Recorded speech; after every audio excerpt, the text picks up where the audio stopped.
On this episode, Three Bro Sports Podcast, we're going over the death of Kobe Bryant as a sad time throughout all of the sports world, including just the city of Los Angeles, the impact that it's had. We'll give our opinions about that. But we also have to be moving it into the Super Bowl week, as it is the 49ers and Kansas City Chiefs. We're having a special guest, Urinatingtree, come on to give us his takes. And also, we're finishing it off when we're coming into the offseason for the NFL after this week, and there's a lot of interesting free agents that are going to be on the market. We got to be giving our opinions on where we think they're going. But first, shut up and sit down.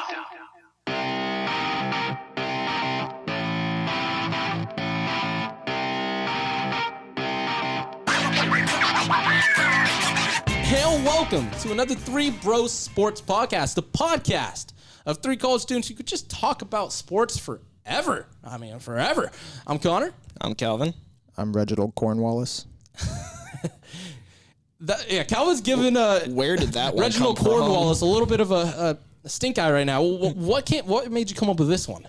All I'll say is just go in your history books. I don't know if it's a real person or not. I just made it up. There's no way that's a real person. Yeah, I don't know. I don't think that's a real person either. He was like a dictator. Oh wait, no. That name sounds way too familiar for me not. Yeah, Calvin, if you want to look it up. You had to have come up with that one before. There is no way you just pulled that out. What's his name? Are you taking a history class right now? No. Because I was going to say, I'm like, maybe Brett just had Reginald Cornwallis had a class just a couple minutes ago. No. And he's like, Reginald Cornwallis. Okay, I'm going to use that for the podcast. Well, That's a good name. It was just going to be Reginald, but I thought I'd spice it up with a little Cornwallis at the end there.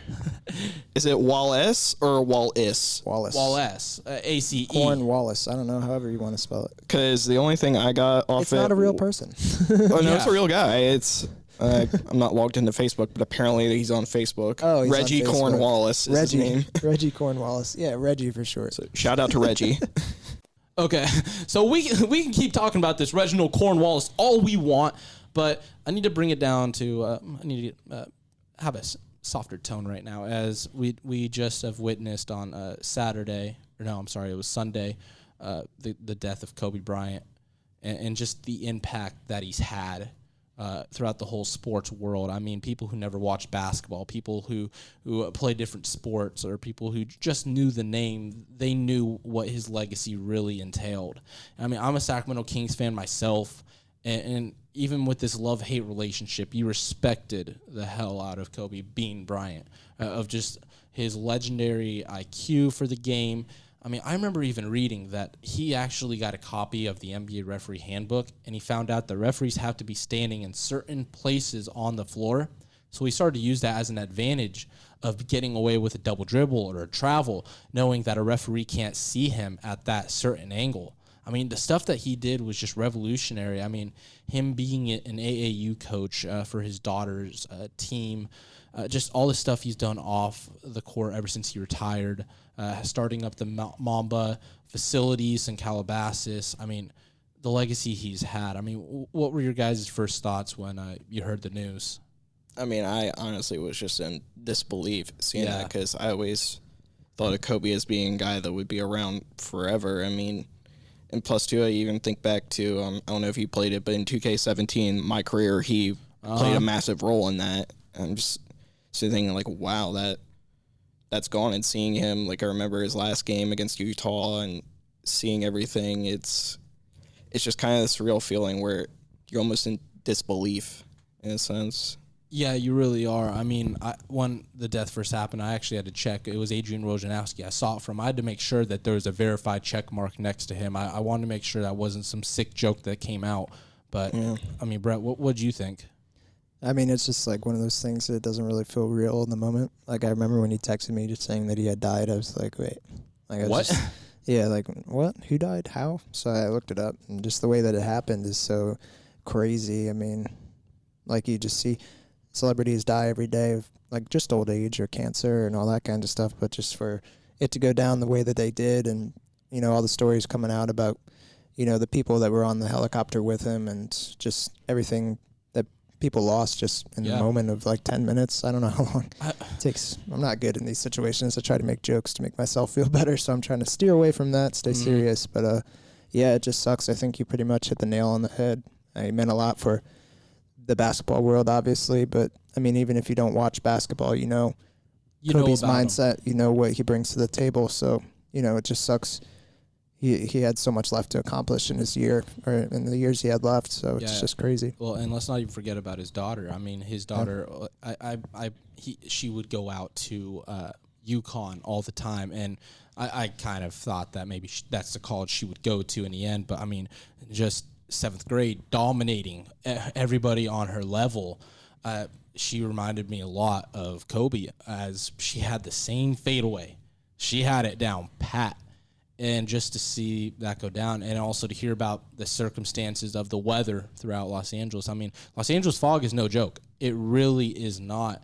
And to hear the report that, I mean, LAPD, they didn't let their helicopters fly, that they got special clearance to go up, it's just even more heartbreaking of that there could have been a chance of that being prevented, and we'd be watching Kobe Bryant do amazing things for the AAU, for just the game of basketball, for all these young hoopers who want to make it to the league, just his wise words that he would give out to everybody. I mean, he was a lovable player, and I do think the NBA has to consider retiring 8 and 24 as a whole. I know there's only 2 teams that have retired Jordan's number, but this is a different situation.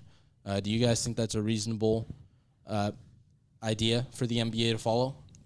I mean, I think it's definitely reasonable, and the Mavericks have already said that they're going to retire 24. Yeah, I mean, you don't see any, but there's plenty of numbers. You don't see basketball's rocking number 68 out there, so there's plenty of other options out there. Make your own number, your own. I mean, Buddy Hield, he has 24, but he says he's not going to change because he used to grow up the biggest Kobe fan of them all. He used to say that he was the best player to ever play, and I understand that if you want to do it for Kobe, that's fine. I think there's different circumstances. I just wonder what Kobe would have to say about it. Like, it doesn't strike me as the type of person that's going to say, I don't want anyone ever wearing my number again. Yeah, I don't ever see. If Kobe was here right now and that opportunity was offered to him, he said, no, people wear my number. It's more about I'm playing the same game everybody else played. Like, remember him as the person. I understand not wanting to wear the number to dishonor him, but if, like you said, Buddy Hield doesn't want to change because he grew up, and that number means a lot to him. So I think, I wouldn't be surprised if the Lakers did, obviously. The Lakers wearing another Laker. Yeah. So, I mean, it is what it is. I mean, you can make arguments for either side, I think. Yeah, I agree so. And I think it would just be best for us to do a quick 8 seconds of silence just to at least remember his legacy and all that he's done for us.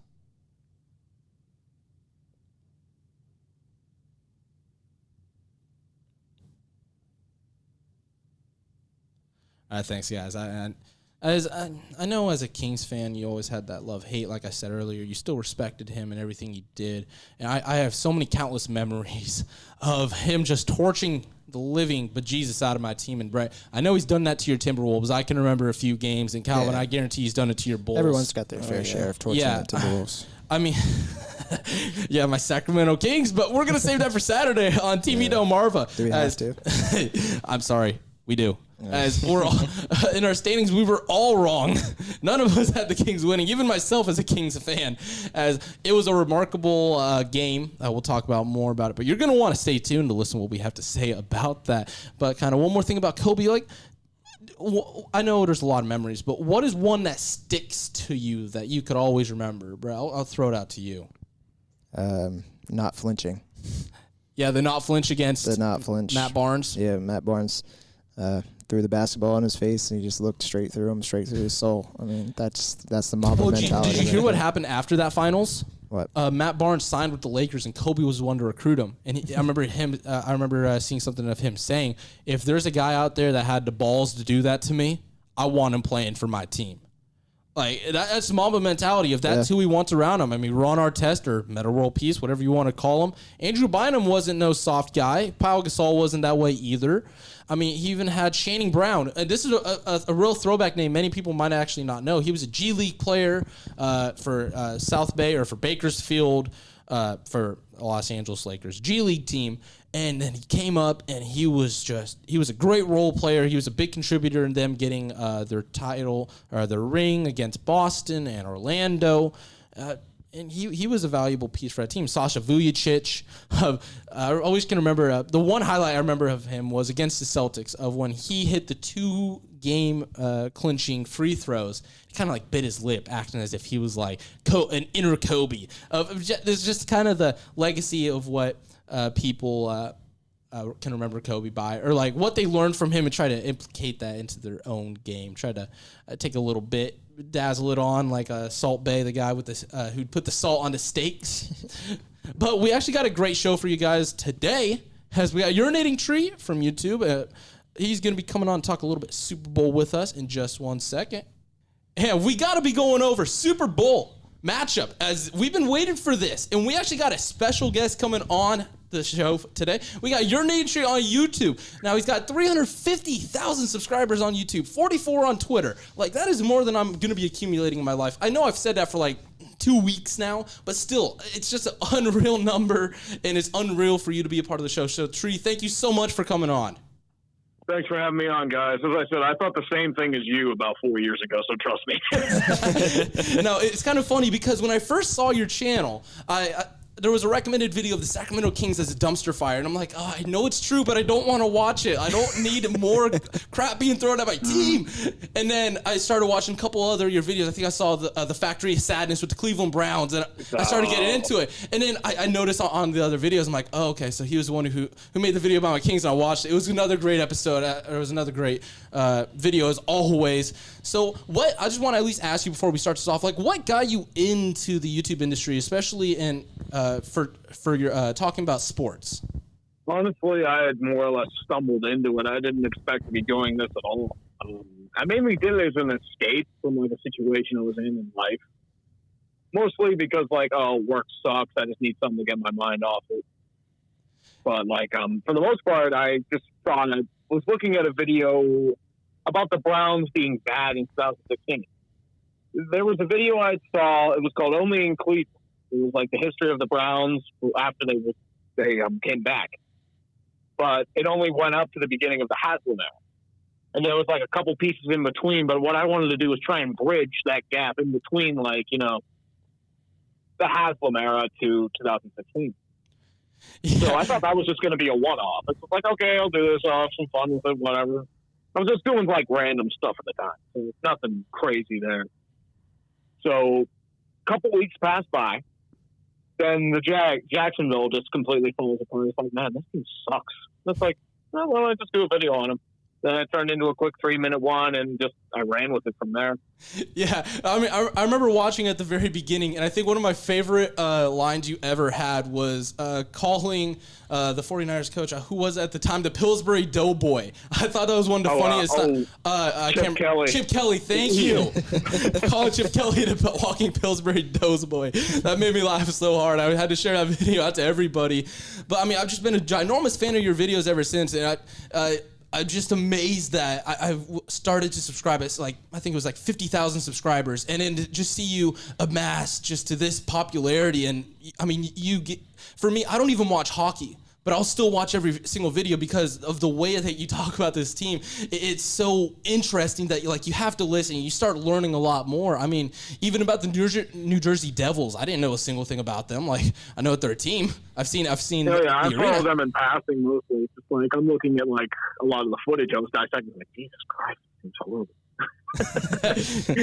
Yeah, and now we're going into the Super Bowl, as we've been waiting to record this podcast, especially to have you on. I know you already went over your haters guide to the Super Bowl, and I know you're notorious for your jinx, and you ended up going with the Kansas City Chiefs. Now, I know you went a little into detail, but for the ones who didn't listen, what was your reasoning behind going with Kansas City? My main reason is because of the talent they have on offense. They're high flying. They have a lot of ability. They can stretch the field. And in that situation, I feel like it's going to be a very high octane offensive game. It's just going to be who gets the ball last. In that situation, I don't know if San Francisco's secondary can keep up. Well, in games like that, I mean, especially of this magnitude with the Super Bowl, you hear a lot of times people are saying, oh, defense wins championships. There's no way that the 49ers defense, with how well they've played the whole season, that they're not going to come out of this with a win. So what would you say to someone who comes at it with that approach and isn't really looking at, this is an offense that we haven't really seen in a long time? The key is how the Chiefs offensive line handles that defensive front. They have San Francisco is a great linebacker core. They have an even better defensive line. that's what you're going to have to be. And that's what you're going to have to plan for. Because, like, Eric Fisher's pretty good, but I don't know if I call him elite. He's going to have trouble with both of them. D Ford, they're going to have trouble with too. Things DeForest Buckner and Eric Armstead. They still have, Greenlaw, Fred Turner. Fred Warner's really come into his own. Yeah, even Quan Alexander coming back from a torn ACL. Alexander's coming back too. I don't know if he'll be at full strength, but he's still a weapon if he's healthy. Yeah, the biggest thing about Quan was you can tell the defensive intensity came right back to where it was at the beginning of the year against Minnesota. And, Brett, I know that is a little soft spot as you're a Vikings fan. I'm used to it by this point. My condolences, man. I'm used to it. Right. I think you described it best as they just went down with a sudden thud. It was just a quiet one. That's pretty much. It's just like they just got beaten. So you really can plain say. and simple. Yeah, I mean, it was. They fought well in the first half, but it was the second half they just couldn't keep up. And now kind of circling back over to Kansas City's offense, I started to look a little bit more onto the Niners' defensive statistics as I'm trying to get more into it. So I researched any time that they play a top 10 offensive team, what are the numbers? So they're 4-2, 3 straight games, 3 straight wins that they've had. They're 11th in yards allowed per game, 7th in passing yards, and also 12th in sacks. And I think it was also 7th in points allowed if you put those stats in with every other team. So to me, on paper, statistically, it looks like they could be able to cover. But I do see what you're saying about, well, they got the speed. Hardman, Tyreek Hill, Sammy Watkins is coming back again. Mm-hmm. I mean, Kelsey throughout the middle of the field. It is going to be a tough challenge. But this 49ers team, I mean, we were talking before the air, and Calvin said one big thing, and I fully agree with it, is we always talk about how these high-octane offenses, but in the end, it's still defense wins championships. It does. I mean, at the end of the day, we've seen that a lot, especially in recent Super Bowls, like with the Broncos and the Seahawks or the Broncos and the Panthers. But Kansas City's defense has kind of gone into form. Yeah. In spurts. Yeah, you'll see some flashes, and you see a little bit of nothing. You can't get that... the medium. You're kind of stuck with either or. But now, kind of going on to the Niners, we've talked about their defense being so great, but I mean, I know you didn't even have the Niners making it into the playoffs. You had them in 2018, and I kind of agreed, and then Garoppolo went down week 3 with the torn ACL. Nick Mullins came around in the end, but just it's not enough. Nick Mullins. Yeah, the whole team was wrecked. Yeah, it completely was. And then kind of going into this year, I expected 9-7 as I'm a diehard 49ers fan. I'll try to remain as optimistic as possible, but I didn't see playoffs in the future at all. And now Garoppolo, he's kind of come back to he's not going to be a great quarterback in the NFL. I think he's at the Tom Brady level of he's going to get the job done, and he's a vocal leader that can get the most out of his players. And I don't think you're going to be elite for that as like Mahomes or Rodgers. But, I mean, he's going to get the job done. So what are you expecting from this Niners offense going into the Super Bowl? I think the main thing is they're expecting Jimmy Garoppolo to beat him with his arm. That's what I would probably say. I don't think Garoppolo's a bad quarterback. I mean, the Green Bay game was deceiving because they couldn't stop Raheem Mostert at all. Yeah. Like, he just had to sit there and just be like, okay, yeah. I'm just going to hand the ball off, and he just runs for 20 yards because the Green Bay defense can't do anything. But that's going to be the main key. San Fran has weapons. It's going to involve a lot of George Kittle. It's going to involve a lot of Deebo Samuel. A little bit of Emmanuel Sanders because they're probably going to have their best corners on him. But if Kittle can gain separation, I think they'll be okay. Yeah, I think so as well. And, I mean, we can say about, the NFC Championship game, he didn't really do anything, Garoppolo. But they did play each other early on, and the Niners steamrolled Green Bay. It was 37-8, 253 yards, 2 touchdowns, no interceptions. But the one game that always sticks to me was the game against New Orleans, where it was a complete shootout. And that's where you saw Jimmy Garoppolo actually thrive in those type of games, because throughout that game, it felt like it was a Super Bowl matchup of the intensity on both sides. Mm-hmm. I mean, he stepped right up to the plate, 350 yards. 4 touchdowns, 1 interception, passer rating 131. Like that's kind of been the thing that keeps moving me over to saying the Niners can be able to pull this off. If Garoppolo is great in every situation, he knows when he's got to be the main guy, or he knows when he's got to take a step back and let other players be the one taking over. And I that's like the only thing that keeps me believing the 49ers could be able to pull this off.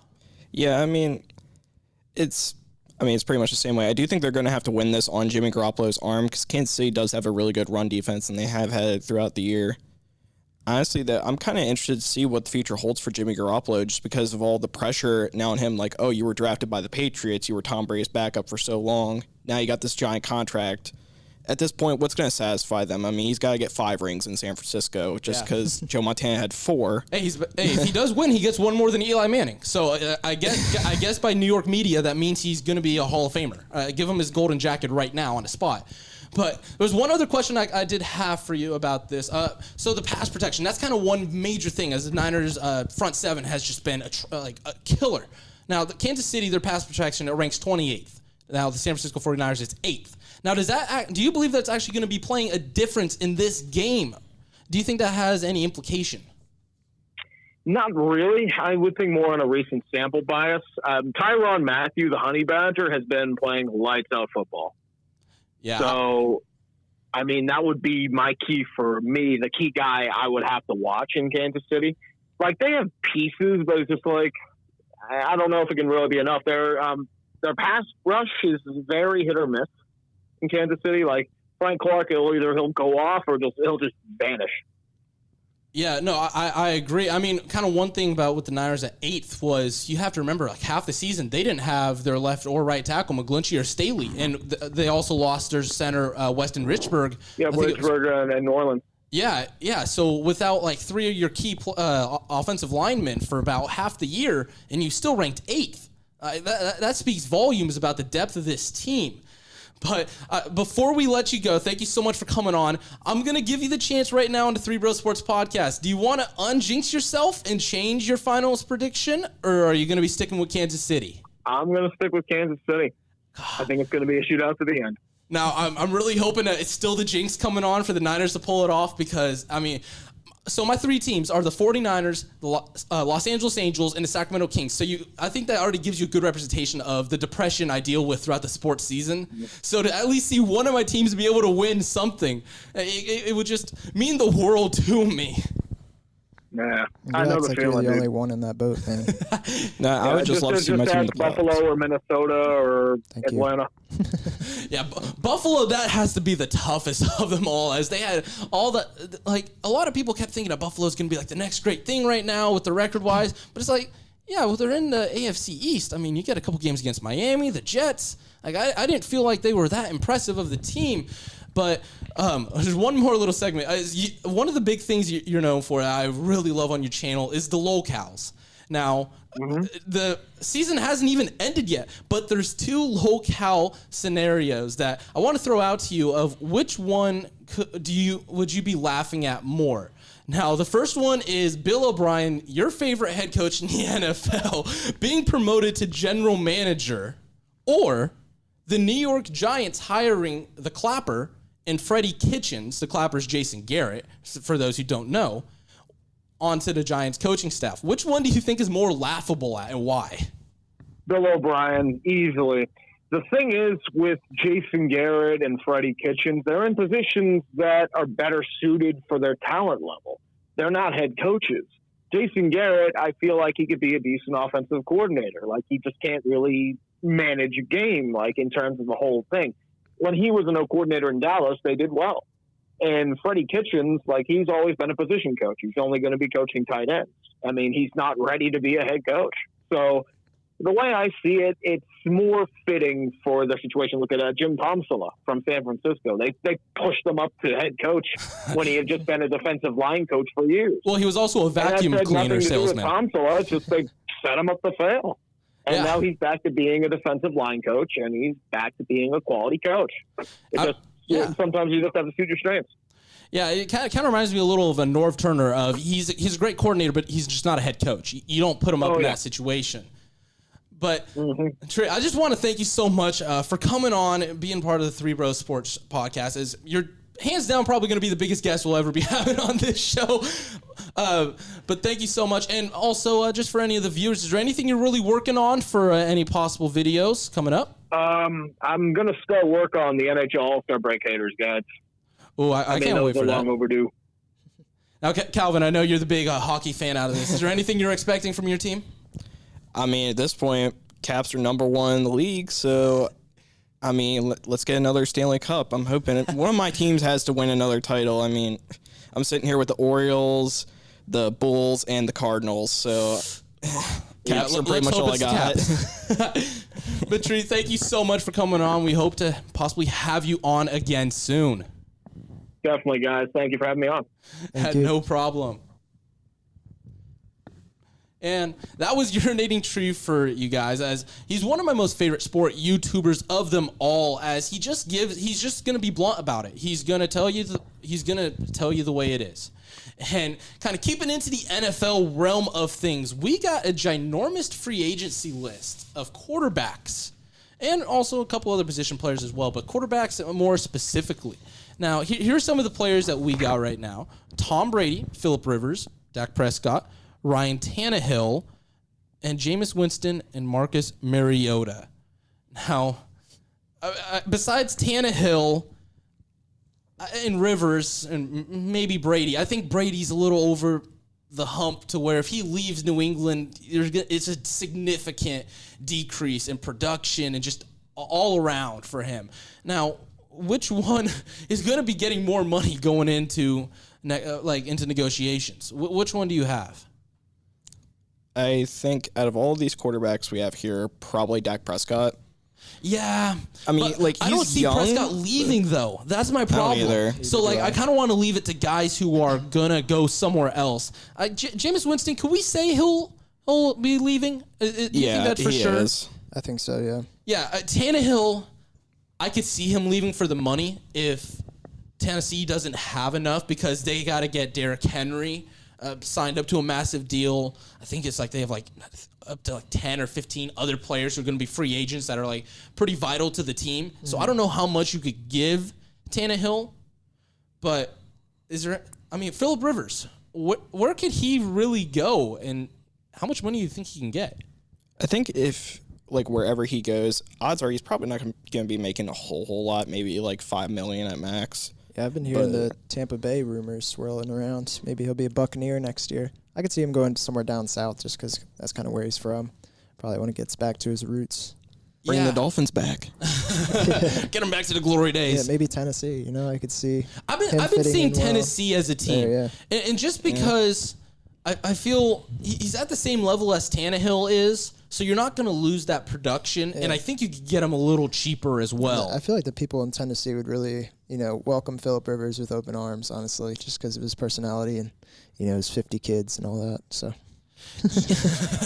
I mean, for what they've had the last decade, I would, if I was a Titans fan. I mean, they haven't really had much since Steve McNair, so.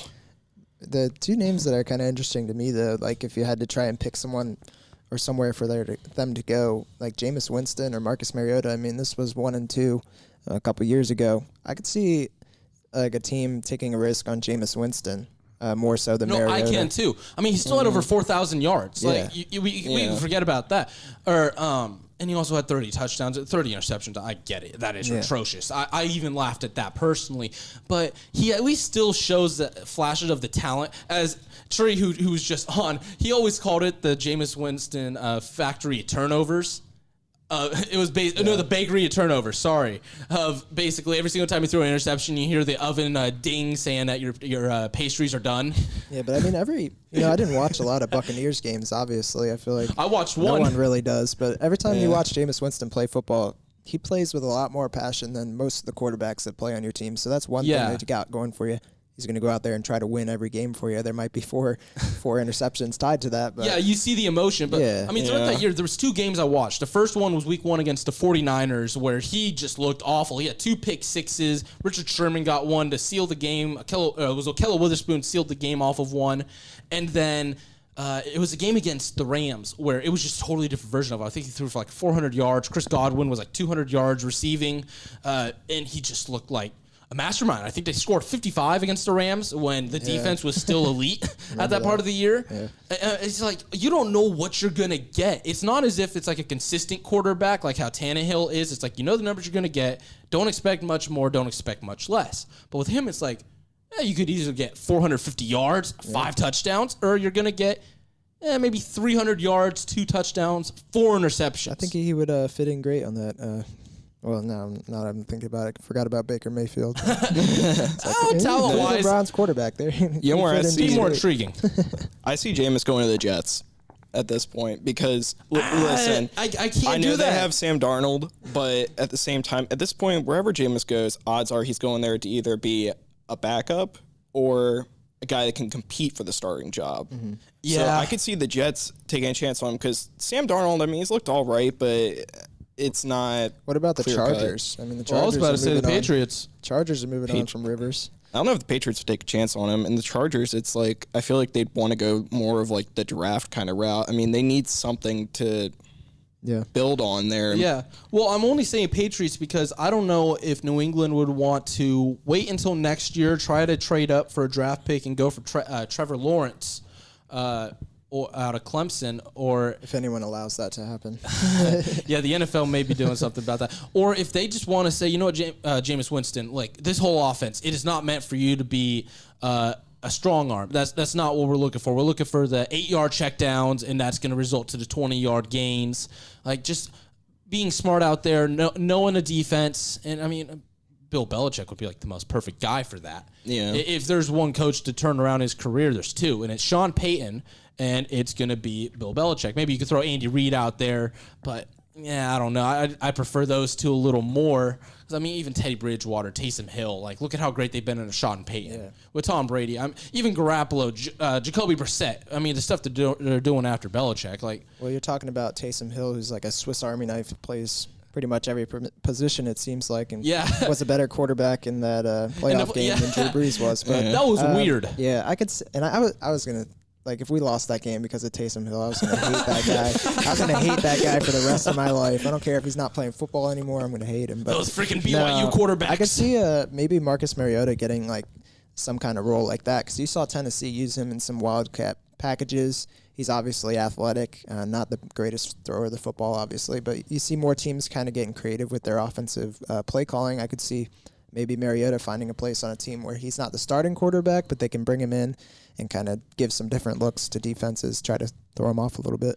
I can honestly see Mariota having a similar type career to Terrell Pryor, where like he doesn't turn to a receiver quarterback, but at the same time, like I could see him maybe becoming one in the future. Maybe not right now, but maybe like being that wild card type of player, as Brett was saying. And I mean, if you need an emergency quarterback, he's there. But I mean, it's just.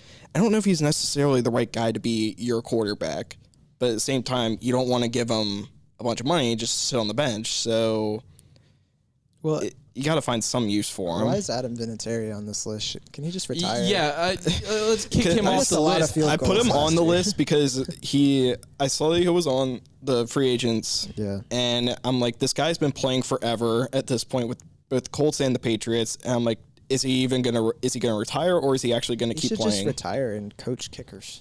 I mean, he's kind of gone to that age. He really looked rough at points last season. Well, yeah, I mean, his kicks were like knuckleballs out there. Yeah. But we're kind of moving more out of just a quarterback spot in Adam Vinatieri. I think that's enough said for him. Dude, he's gonna play till he's 50. I mean, if he wants 47? To play for the XFL, if he wants to go to the XFL, because there's no extra points, it's just field goals, go ahead, be our guest. But a couple other position players, Derrick Henry, Emmanuel Sanders, AJ Green. Now, Emmanuel Sanders scares me as a 49er fan, as let's just put this into a scenario the 49ers do win. I personally feel as if John Lynch is going to say, you know what, Emmanuel, thanks. Here's your ring. We don't need you anymore. Deebo Samuel's the number one guy. And my message to John Lynch, if that's what he's thinking, don't do it. Don't. We've seen this 49ers team with Deebo Samuel and everybody else without Emmanuel Sanders. It's awful. I don't care if Deebo can run quick. He can't catch a ball. I love the guy, but he can't catch a football consistently. Emmanuel Sanders can, and he's still quick. Don't do it, John Lynch. Don't. Please. I'm begging you. I don't know how old Emmanuel Sanders is, but I don't care. He can still do it. They might want to bring in someone younger that's less expensive. Well, he's also he's a leader. I mean, you look at all the Niners receivers, they're young. Deebo Samuel, Jalen Hurd, rookies. Kendrick Bourne, I think, is like maybe 26, 27. Trent Taylor around the same age. I mean, but that Richie James, he's still young too. That's not a team strapped for leaders. I mean, you got Richard Sherman, George Kittle. You got players in there. But you need to have one at almost every position.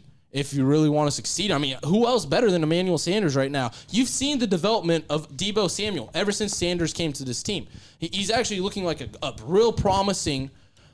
He reminds me of like Juju Smith-Schuster, but he has a little bit more athleticism to him. I don't know why, but that's kind of like where I see him at. Not the Juju we saw this year, but I'm talking when he was with AB. I'm not calling Emmanuel Sanders at that level, but I'm saying where Sanders is at number one, and it relieves a lot of pressure off of Deebo. Does that kind of make sense, or is that? I mean, I could see that, but honestly, I mean, Sanders isn't that old per se. I mean, he's 32. He's not young, but I mean, he can still He still has a couple years left. Yeah, like I give him like a 3-year deal, and yeah, like, 3-year, 27, 30 mil. I mean, worst case scenario, he's an amazing number 2 or. If you really want to go down to 3, but if you really could tell me you have Emmanuel Sanders at the slot, like, game over. Congrats on your Super Bowl. I'd be terrified at that point. Yeah, but sadly, that's gonna wrap things up for today's podcast. Now, it's been a really fun one as we had the biggest guest I could possibly ever get. Shout out to Twitter for giving me access to be able to DM him. It's kind of a funny story. I actually DM'd him back in 2017 as I was a Los Angeles Angels fan, and they just recently acquired Justin Upton and Brandon Phillips as they were looking to make a push for the playoffs. He was he was small at the time, so I messaged him like, hey, I love your videos. What do you think about the Angels? He's like, yeah, they're not going to make it. I was like, no, they will. They didn't. He was right. And there's a reason why he has this type of following, because he's accurate with this.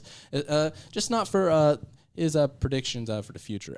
He has a tendency to jinx it, but that may work in my favor as the 49ers will be playing. Now, coming up this week on 3 Bros Sports for TV Delmarva, Saturday, we got David Bauman for Spectrum Sports. He works for the Orlando Magic. He's coming on to talk a little bit about Magic. Do you believe in magic? Oh, yeah, I do. I don't care. I know it's a bad joke, but we'll keep on going with it. But thank you for tuning in. Check us out. We now have a website, 3brosports.com. Yeah, I learned how to make a website. I know in our ad, I know nothing about technology or computers, but I learned how to do it. And it's up, 3brosports.com. Check it out. You can learn a little bit more about us 3. There's a little bio, a little photo of us. Maybe you're not checking us out on YouTube, 3 Bros Sports on there as well. A nice little hub to get your videos, your podcast episodes, your TV Delmarva shows. We got it all up there. And it's easy to use, just like Anchor FM if you're wanting to make your own podcast. See, I could do a little bit of the ad right there. But that's going to be the end for today's show. Hope you guys enjoyed. We hope to see you next week. I'm Connor. I'm Calvin. I'm Brett. And have a good one. 3 Bros Sports would like to thank Anchor FM for sponsoring this podcast, and Benjamin Tissot on bensound.com for the amazing intro, outro music.